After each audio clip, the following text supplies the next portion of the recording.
Muito obrigado por escolher o Ministério de Vídeo e Áudio do Templo Batista Maranata. Depois de ouvir esta mensagem, visite o nosso site www.tbm.org.br. Nossa igreja oferece discipulado cristão, instituto bíblico e muitas oportunidades para o seu crescimento espiritual. Que Deus o abençoe. Maranata, ora vem, Senhor Jesus.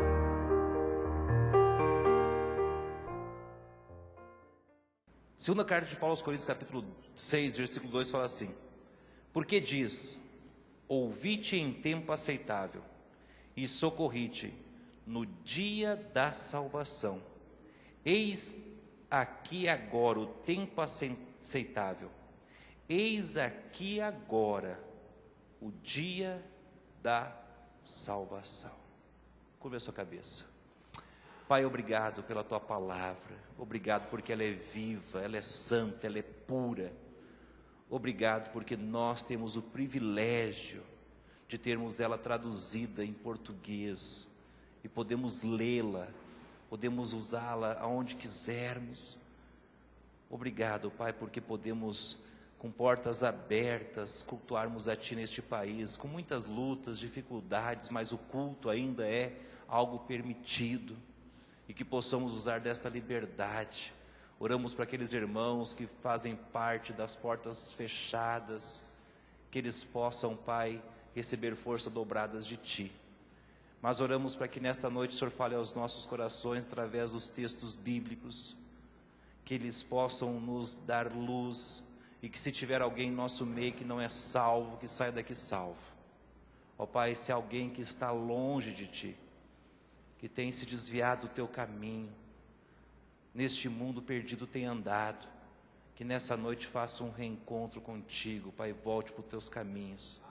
E aqueles que precisam de forças, de ânimo, de encorajamento para viver a vida cristã, que saiam daqui transbordando.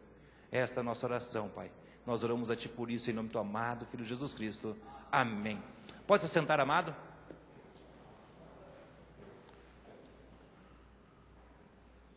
O dia da salvação. O apóstolo Paulo está escrevendo uma das igrejas mais puras, santas e intocáveis do Novo Testamento. Não, há uma das igrejas mais problemáticas do Novo Testamento. Mas Paulo, ao escrever esta igreja, ele cita um texto do Velho Testamento. Isaías capítulo 49, versículo 8.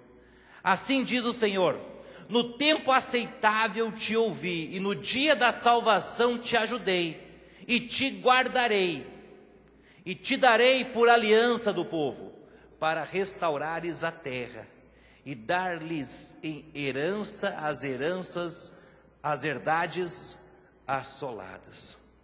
Isaías está profetizando,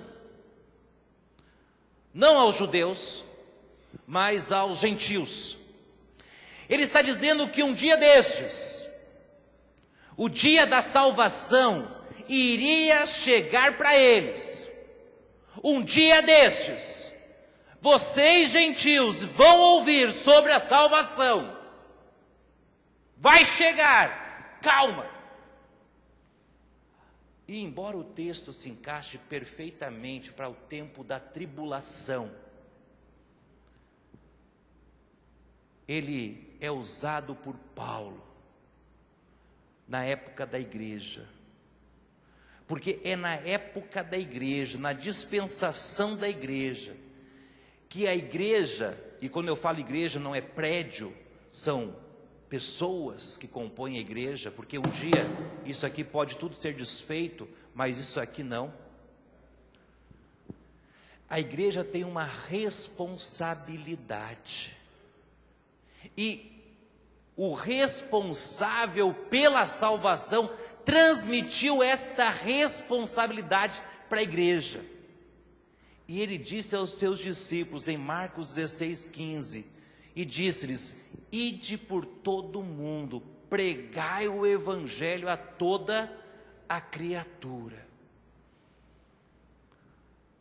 Paulo usa esse texto para falar sobre o dia aceitável da salvação, para que a igreja de Corinto nunca esqueça, e nem esqueça de levar a salvação às pessoas que estão perdidas, porque o dia da salvação, esse dia é importante.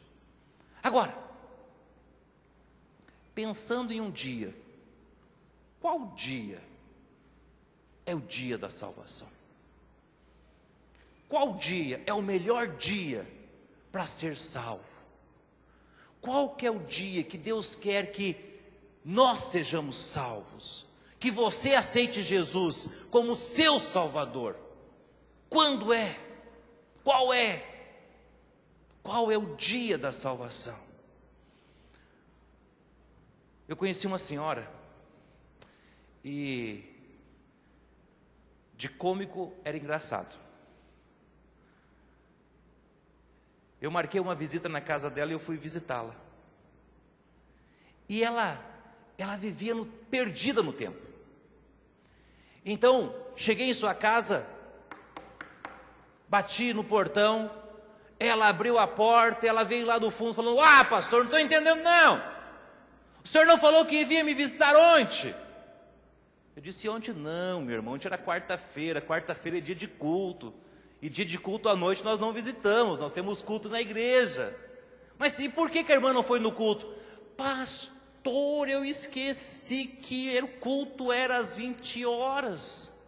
E eu pensei que eu tinha mais um tempinho, amassei um bolo, bati o bolo, coloquei no forno e esqueci, o bolo até queimou e perdi o horário do culto. Eu falei assim: como é que está a leitura bíblica? A irmã está orando, está lendo a Bíblia? Ela disse: então, pastor, eu não tenho conseguido. Todo dia cedo eu falo: hoje eu vou ler a Bíblia. No almoço eu leio. E quando chega no almoço, termino o almoço, vou lavar a louça, e não tem nada para fazer, daí eu vou assistir aquele negocinho à tarde. Eu falo: depois do negocinho eu vou ler a Bíblia. E eu vou mexer com a janta, e de repente chega o esposo, e eu vou conversar com ele, e de repente eu já estou cansado, eu vou dormir, e eu não estou conseguindo ler a Bíblia. Eu não estou conseguindo. Mas eu vou conseguir.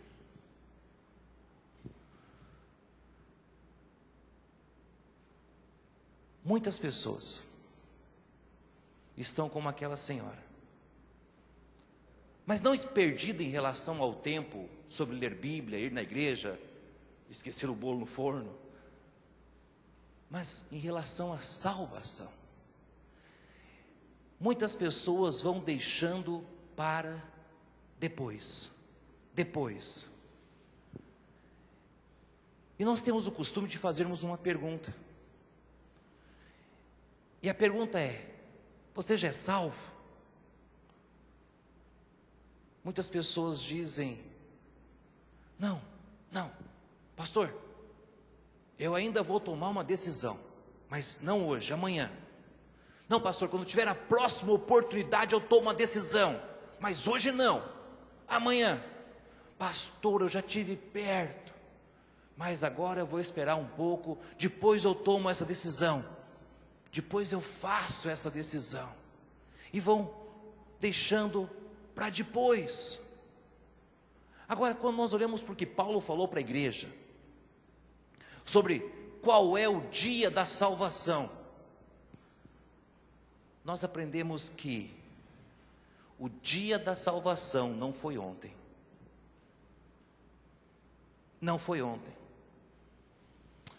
Porque não tem como voltarmos no tempo. Não tem como nós voltarmos ontem. E a Bíblia nos conta de um homem, a história de um homem rico. De um homem rico. E que ele desejava voltar no tempo. O sonho dele, com toda a riqueza, era que pudesse voltar no tempo, para que pudesse salvar os seus irmãos. E este homem, nós não temos o nome dele na Bíblia. Ele é conhecido como homem rico. Homem rico. E veja o que ele diz em Lucas, capítulo 16, verso 27 e 28. E disse ele: rogo-te, pois, ó Pai, que mandes a casa de meu pai, pois tenho 5 irmãos, para que lhes dê testemunho, a fim de que não venham também para este lugar de tormento. O sonho dele era poder voltar no tempo. E aqui nós aprendemos que não tem como fazer o que não foi feito. Não tem como nós fazermos o que não foi feito. Muitas pessoas queriam voltar no tempo para fazerem algo que deixaram de fazer. Muitas pessoas queriam voltar no tempo para refazer algo que não fizeram. Muitas pessoas querem voltar para consertar. Quantas pessoas já perderam um voo ou ônibus e pensam: por que eu não saí mais cedo de casa? Quantos jovens passaram a vida brincando na escola, daí chegaram no Enem, no vestibular, descobriram: mas por que eu não estudei? Eu perdi tempo, agora eu vou ter que fazer cursinho. Quantas donas de casa se questionam: por que eu não fui mais cedo desligar a panela, queimou o feijão? Quantas vezes você sai de casa e pega aquele congestionamento grande, gigantesco, e você fala assim: mas por que eu não saí mais uns 5 minutinhos mais cedo? A história do homem rico não é diferente. Só que agora ele se encontrava no inferno. E a Bíblia nos fala que não somente no inferno, mas se encontrava no inferno e em tormentos. Preocupado pelo que não tinha feito. Olha o verso 23. E no inferno ergueu os olhos, estando em tormentos, e viu ao longe Abraão e Lázaro no seu seio. Você sabe qual era o maior questionamento que o rico tinha no inferno? Você sabe qual era o maior questionamento que o rico tinha no inferno?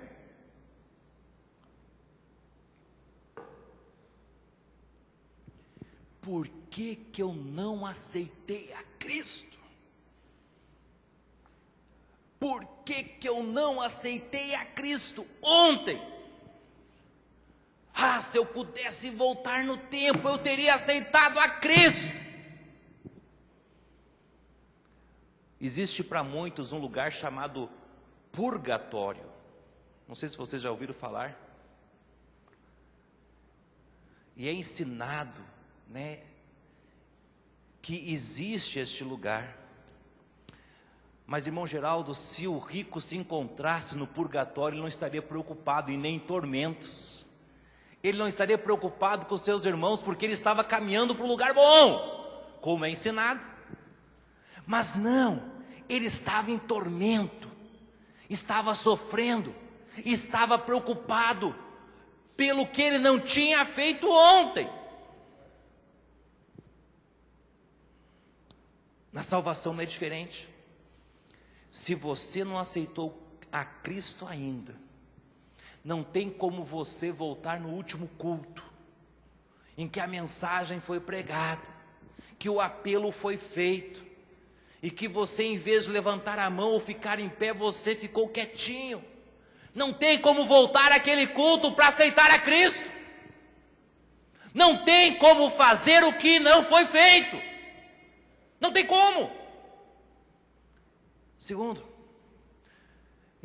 não tem como desfazer o que foi feito. Tem como desfazer? Não tem. Não tem como desfazer o que foi feito. Como tem pessoas que queriam voltar no tempo para fazer o que não fizeram, tem pessoas que querem voltar no tempo para desfazer o que fizeram. Mas se eu pudesse voltar no tempo, eu iria desfazer o que eu fiz. Eu conheci uma viúva, e todas as vezes que eu conversava com ela, ela chorava. Ela dizia: pastor, se eu pudesse voltar no tempo. Se eu pudesse voltar no tempo. Certo dia, ela e seu esposo estavam em casa. Já viram quando o casal não está firme com Deus? Normalmente tem o quê? Uma coisa chamada briguinha. Eu sei que os irmãos não sabem disso. Os irmãos não têm briga em casa, mas quem não é firme com Deus tem briguinha em casa. Graças a Deus os irmãos não passam por isso. E eles estavam tendo briguinhas. E teve uma hora que um ficou bravo com o outro. E ela falou: vai buscar a criança na escola. E ele falou: eu vou buscar mesmo. Quem manda aqui sou eu. E ele foi buscar a criança na escola. Bravo, irado, carro, trânsito. E ele sai de casa. Só que ele nunca pegou a criança na escola. E ele nunca mais voltou para casa. Porque no meio do caminho teve um acidente. E ele morreu. E ela chora até hoje. Por que que eu briguei com ele? Por que que eu não perdoei ele? Por que que eu não saí junto? Se eu pudesse voltar no tempo, eu iria desfazer o que eu fiz. Irmãos, na história do homem rico não era diferente. Ele não poderia voltar no tempo para desfazer o que ele fez. Ele tomou uma escolha. E a escolha que ele tomou foi não crer no Filho de Deus. Ele não se converteu. Ele não recebeu a Cristo como seu Salvador. No apelo, ele não levantou. Ele não levantou a sua mão. Ele não aceitou a Cristo. Ele disse não para Cristo. E não tem como desfazer isto. Ele morreu. Ele estava no inferno, em tormento. E não tinha como desfazer isto. Mas se ele pudesse voltar no tempo. Mas se ele pudesse voltar uns dias atrás. Se ele pudesse voltar naquele culto. Se ele pudesse dizer sim, pelo menos uma vez. Mas não podia. Porque a salvação não foi ontem.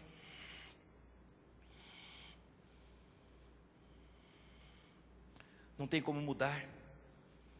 A Bíblia nos fala, João 3,36, aquele que crê no Filho tem a vida eterna, mas aquele que não crê no Filho não verá a vida, mas a ira de Deus sobre ele permanece. O homem rico não poderia voltar no tempo para mudar, nem desfazer o que fez, e por isto ele se encontrava no inferno. Muitas pessoas pensam: não, pastor, depois da morte eu irei mudar a minha vida. Depois da morte, eu vou tomar uma decisão. Deixa eu lhe dizer algo, para você que não é salvo: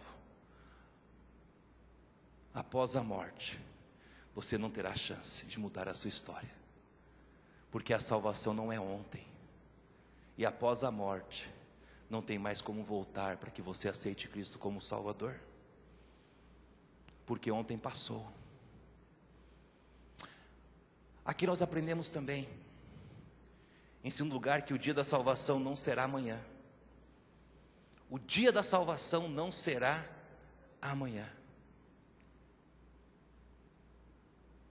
Eu sei que muitos aqui estão planejando o dia de amanhã, mas muitos já sabem que pelo menos a metade do que planejaram não vão conseguir fazer.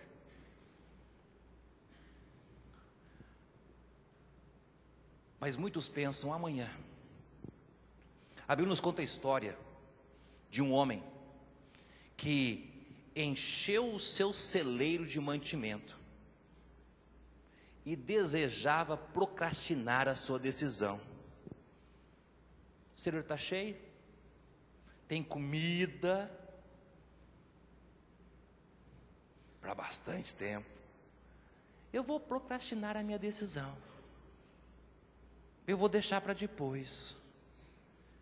E veja o que foi dito a ele. Lucas capítulo 12, versículo 19 e o versículo 20.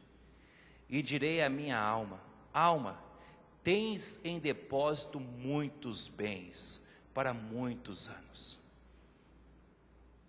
Está garantido. Descansa, come, bebe e folga. Mas Deus lhe dirá, ou Deus lhe disse: louco, louco, esta noite te pedirão a tua alma, e o que tens preparado, para quem será? Sabe o que nós aprendemos aqui? É que ninguém sabe o dia da morte. Sabe o dia que você vai morrer? Sabe o dia que você vai morrer? Ninguém sabe. Quantos lembram da irmã Maria Rita? Quando eu cheguei aqui, ela estava já enganada. Os médicos disseram para ela: você vai morrer. Ela disse para o médico: só Deus sabe o dia que eu vou morrer. E quem lembra da história? Quantas vezes ela foi para casa, enganada pelo câncer, e foi vivendo, vivendo, vivendo, vivendo. Ninguém sabe o dia da morte, mas sabemos, um dia vamos morrer. Muitas pessoas vivem como aquele homem. Pessoas se preocupam com a aposentadoria. Eu tenho que um dia me aposentar. Ficam preocupadas com a aposentadoria. Não, eu tenho que trabalhar porque eu tenho que comprar uma casa boa. Tem que ter um lugarzinho de fazer o churrasco. Tá, lugarzinho de fazer a pamonha. Tá bom, alguns aprenderam a fazer sushi ontem. Lugarzinho de fazer sushi, peixe cru. Mas só Alex gosta disso.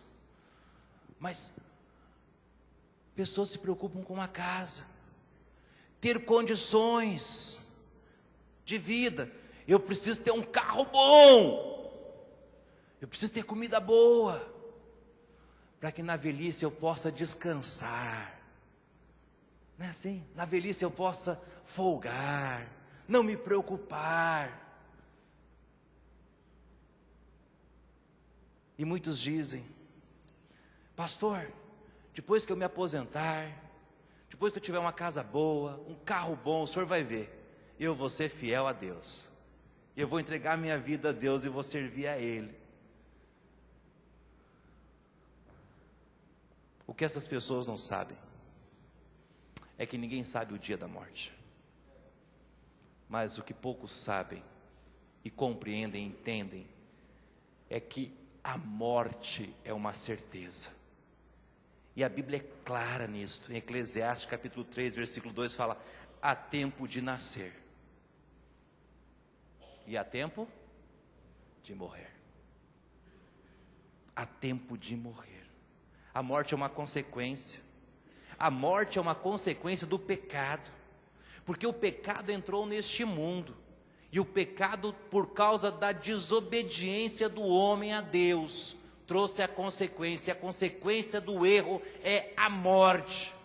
E Paulo fala isso em Romanos capítulo 5, versículo 12: portanto, assim como por um homem entrou o pecado no mundo, e pelo pecado a morte, assim também a morte passou a todos os homens, por isso que todos pecaram. Alguns anos atrás, um jovem visitou uma igreja batista no Rio de Janeiro, e aquele jovem começou a frequentar a igreja, e ele participava da reunião de jovens, ele ia nos cultos à noite, na IBD, ele já estava enturmando com a turma dos jovens, e ele estava firme. E certa vez teve um culto evangelístico, e o pastor pregou que se não aceitasse Jesus como Salvador, ia para o inferno, e fez o apelo, e aquele jovem estava incomodado, e ele não aceitou a Cristo. No final do culto, o pastor cercou ele e disse: e daí? Você não quis entregar sua vida a Jesus hoje? Ele disse: não pastor, ainda não, mas eu estou perto, eu ainda vou entregar minha vida para Jesus Cristo. E a história conta que aquele jovem saiu da igreja no Rio de Janeiro e começou a caminhar para sua casa. Uma bala perdida o achou, e foi uma só, e ele caiu para trás e morreu. E ele pensava: amanhã eu aceitarei a Cristo. E ele estava jogando: amanhã eu vou tomar uma decisão. Mas ele não tomava a decisão, deixava para amanhã, para amanhã, para amanhã. O que ele não sabia era que naquela noite ele ia enfrentar a morte. E naquela noite ele morreu. E ele não estava preparado para a morte. Ele não teve o amanhã. A morte chegou antes do dia de amanhã. Ele tinha planejado, mas veio tudo água abaixo. Você sabe o dia que você vai morrer? Marcou aí no seu calendário? Tal dia eu vou morrer. Você está preparado para a morte? Você já tomou uma decisão por Cristo? Isso ainda não. Cuidado. Segunda lição que nós aprendemos sobre o dia da salvação, que não é amanhã, é que é loucura procrastinar. É loucura adiar o que precisa ser feito. O homem da história que Jesus estava contando aos seus discípulos achava que amanhã ele poderia tomar uma decisão. Mas olha o que Jesus disse, verso 20: mas Deus lhe disse: louco, você é doido, louco, você vai deixar para amanhã o que precisa ser feito hoje? Você é louco, você está a um fio da morte, você sabe que um dia vai enfrentar a morte, e você não vai tomar uma decisão por Cristo. Você é louco, você sabe que vai morrer, você sabe que se morrer vai para o inferno, e você não vai tomar uma decisão por Cristo. Louco! E o texto diz: esta noite te pedirão a tua alma, e o que tens preparado e para quem será? Deus chama aquele homem de louco. Jesus está dizendo aos seus discípulos: aquele homem é louco. Em Londrina eu conheci um homem que durante a vida sempre procrastinou o dia da salvação. Ele levava a esposa na igreja, ele levava o filho na igreja, não perdia um culto. Mas quando a gente apertava ele, dizia: não, amanhã eu aceito a Cristo, tem que resolver uns negócios aqui ainda, pastor, tem que resolver umas paradas, tá ligado? Falei assim: estou desligado, porque eu não entendo, como é que pode você saber que se morrer vai para o inferno e não tomar uma decisão? O senhor não entende, o senhor nasceu na igreja, a vida é diferente, quem está aqui de fora é diferente, tem que ter um tempo para entender. Descendo para Curitiba, de carro à noite, o Grad Rey não segurou ele, e o carro, e quem já foi para lá é muitos, até chegar lá embaixo. Pois é, deu perca total do carro e dele. Ele morreu, procrastinando. Tem uma outra, um tio meu. Todas as vezes que nós íamos no sul, desde quando era criança, pregava o evangelho para ele. Ele dizia: não, eu tenho que escutar as minhas músicas. Ele colocava aquele vinil e colocava lá aquelas músicas gaúchas e ficava escutando. Mas um dia eu vou tomar uma decisão. E sem perceber, o Alzheimer chegou. E a última vez que eu fui falar de Cristo para ele, ele já não entendia mais nada, e já nem lembrava quem eu era. E nós falávamos de Cristo, entrava aqui e saía aqui. De tanto dizer amanhã, o Alzheimer chegou, e ele não tomou uma decisão por Cristo. Ele morreu. Sabe para onde é que ele foi? Para o inferno. Por quê? Porque não é amanhã, é hoje. Olha o que Tiago fala, capítulo 4, versículo 14: digo-vos que não sabeis o que acontecerá amanhã. Grife esse texto na sua Bíblia.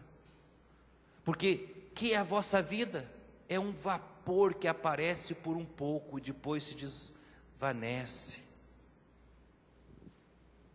O que nós sabemos é que se tivermos o amanhã, se for possível termos o amanhã, o que nós sabemos é que amanhã estaremos um dia mais velho e um dia mais próximo da morte.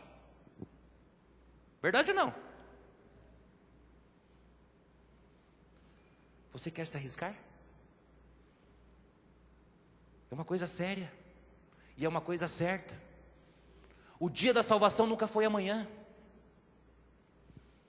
Porque aqueles que deixam para amanhã, Jesus está dizendo: louco, louco. Porque o dia da salvação não é amanhã. Uau, pastor, se o dia da salvação não é ontem, não tem como voltarmos no tempo. O dia da salvação não é amanhã.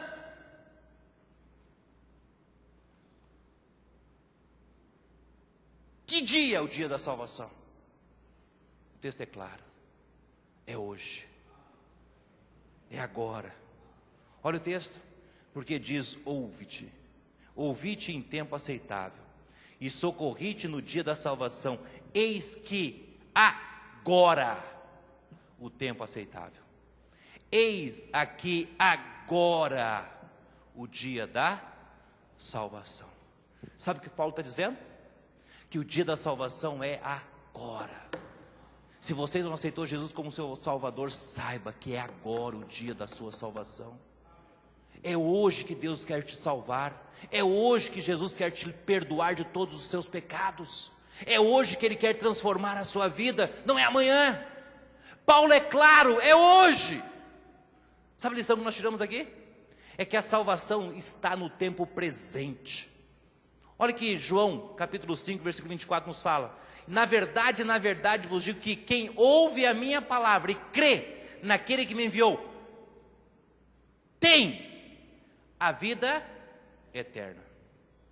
Não terá a vida eterna, não teve a vida eterna, mas tem. Olha João 3,36, aquele que crê no Filho tem a vida eterna. O que Jesus está ensinando é que a decisão é no tempo presente. O que Jesus está dizendo é que a decisão precisa ser feita agora. Nós não podemos pensar: amanhã eu faço, e pensarmos: se eu não fizer, depois eu dou um jeito. Não. A salvação é no tempo presente. A pergunta que nós fazemos sempre é: quem aqui é salvo? A pergunta não é quem aqui foi salvo.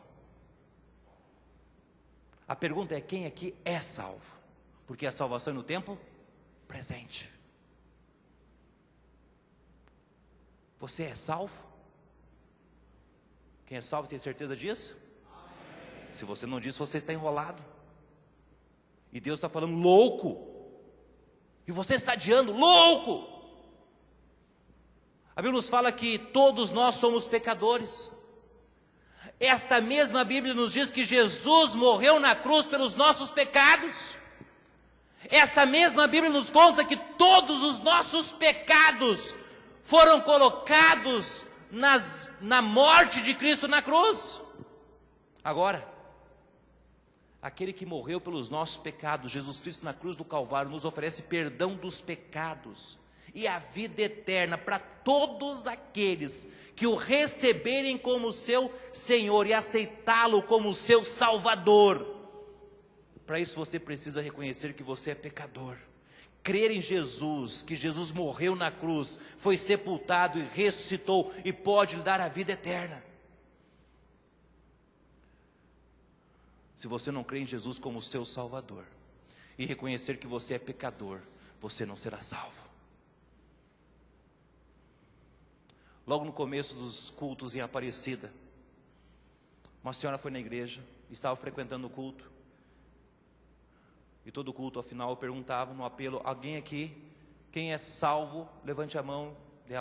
Alguns levantavam a mão, e que alguém quer aceitar Jesus como Salvador, e às vezes alguns levantavam. Ela disse: pastor, tem como o senhor ir em casa amanhã? Amanhã à noite eu não vou trabalhar, tem como o senhor ir lá em casa? Eu falei: sim, tem sim. E eu peguei o irmão Aguimar, nós fomos na casa dela. Nós chegamos na casa dessa senhora, ela tinha 3 filhos. Nós sentamos na sala, Ela, pastor, tem que fazer uma pergunta para o senhor. Tem uma coisa que está me incomodando. Já tem uns dias que eu vou na igreja e todas as vezes o senhor pergunta: quem aqui é salvo? Quem tem certeza da salvação? Eu não entendo. E o senhor fala assim: quem é salvo lembra do dia que aceitou Jesus como Salvador? Eu não lembro. Eu lembro de ir na igreja, eu lembro de concordar com estas coisas, mas eu não lembro o dia que eu aceitei Jesus como meu Salvador. E eu disse para ela: se você não aceitou Jesus como seu Salvador, você vai para o inferno. E ela assustou. E ela então me disse: pastor, como assim? E eu mostrei o plano da salvação para ela. Eu mostrei que se nós não aceitarmos Jesus como Salvador, nós vamos para o inferno, e que ela precisava tomar uma decisão por Cristo. E ela, com lágrimas nos olhos, ela disse: pastor, quer dizer que se eu morresse ontem à noite, lá no culto, eu tinha ido para o inferno? Eu disse: sim. E ela começou a chorar mais. E ela olhou para os lados, olhou para mim e disse: e quer dizer que se eu tivesse morrido antes do senhor chegar aqui, eu teria ido para o inferno? Eu disse: sim. Sim.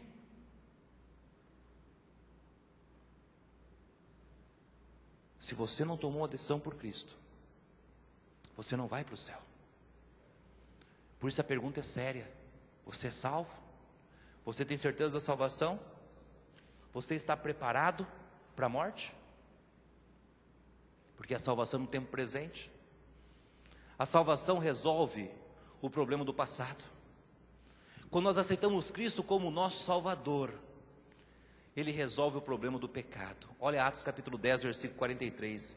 E a este dão testemunho todos os profetas, de que todos os que nele creem receberão o perdão dos pecados pelo seu nome. Nós nunca iríamos conseguir resolver os problemas do pecado. Nós nunca iríamos voltar no passado, lá no nosso passado, pegar um pano de chão, uma borracha e começar a apagar o nosso passado, começar a apagar as coisas que nós tínhamos feito.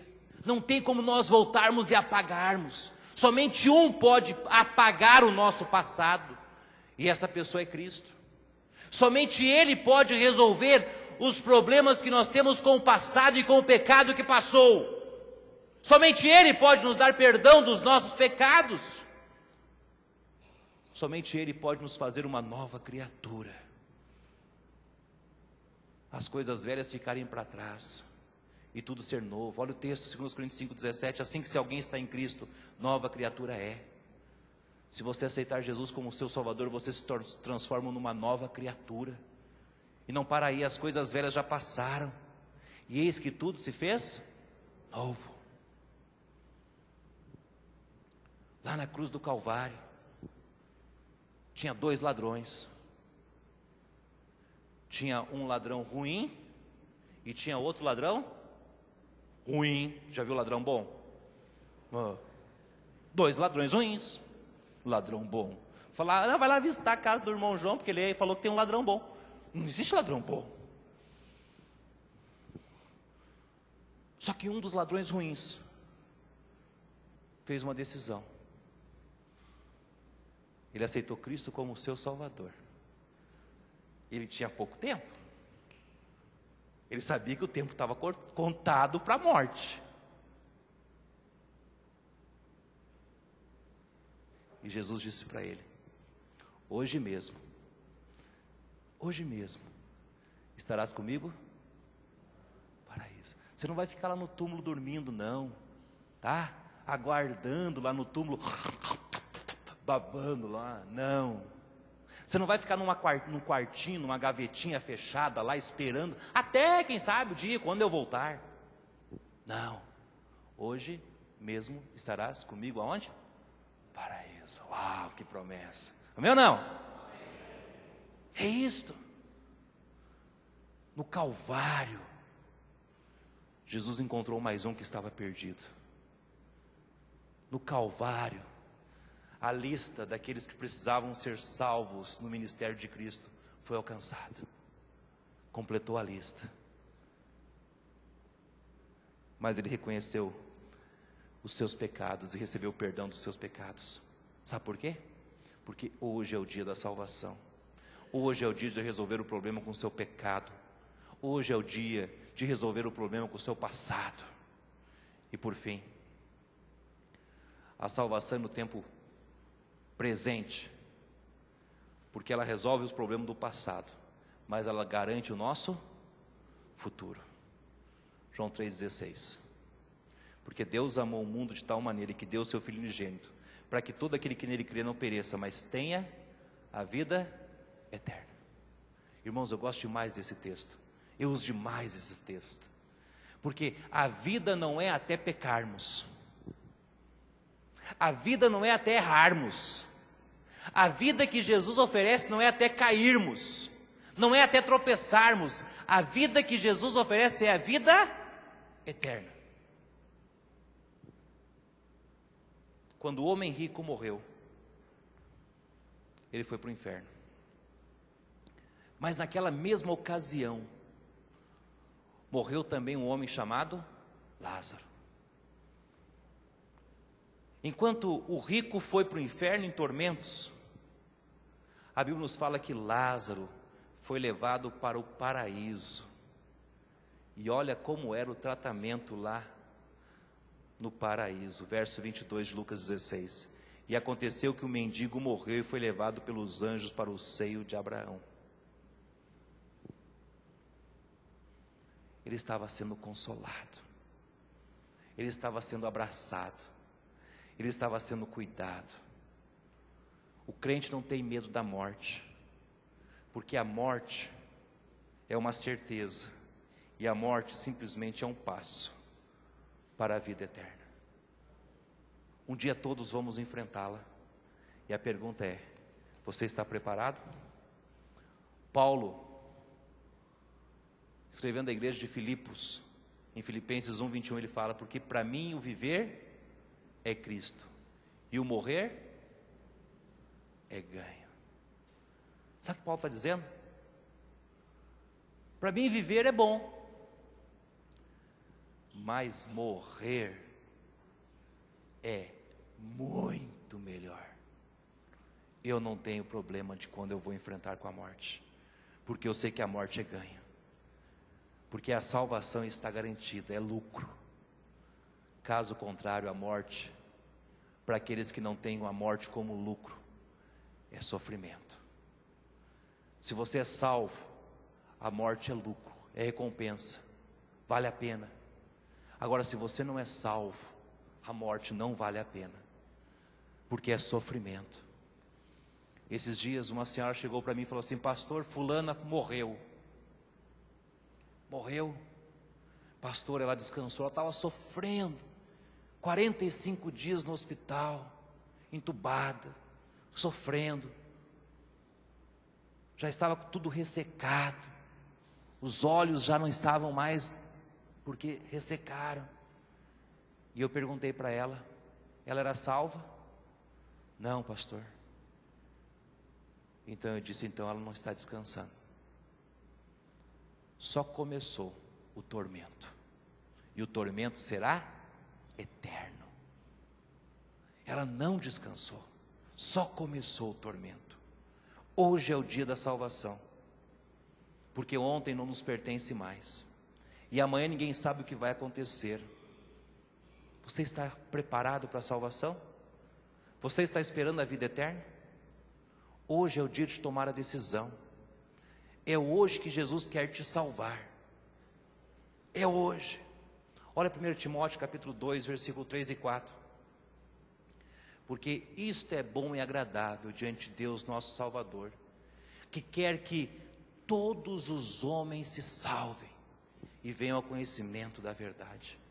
Deus não quer que alguns sejam salvos, Deus quer que todos os homens se salvem. Deus está dizendo: hoje é o dia da sua salvação. Ele está lhe lembrando que Ele deseja salvar você. Ele não quer que você espere mais. Ele está dizendo para aquelas pessoas que estão adiando: cuidado, louco! Louco! Cuidado! Você precisa tomar uma decisão por mim. Louco! Porque se você não tomar, você vai para o inferno. Não procrastine mais. Porque hoje é o dia da salvação. Não é esta semana. Não é no próximo mês. Porque nesta semana você pode encontrar com a morte. Porque neste mês ainda você pode encontrar com a morte. Nós não sabemos quando a morte virá. Lembra do verso 20?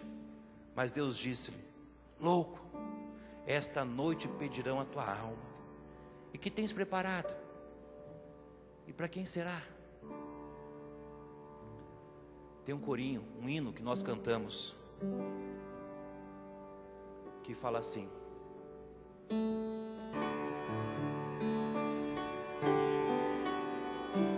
é lá mesmo. Ao findar o labor desta vida, quando a morte ao teu lado chegar, que destino há de ter a tua alma? Qual será no futuro teu lar? Meu amigo, hoje tu tens a escolha, vida ou morte, qual vais aceitar?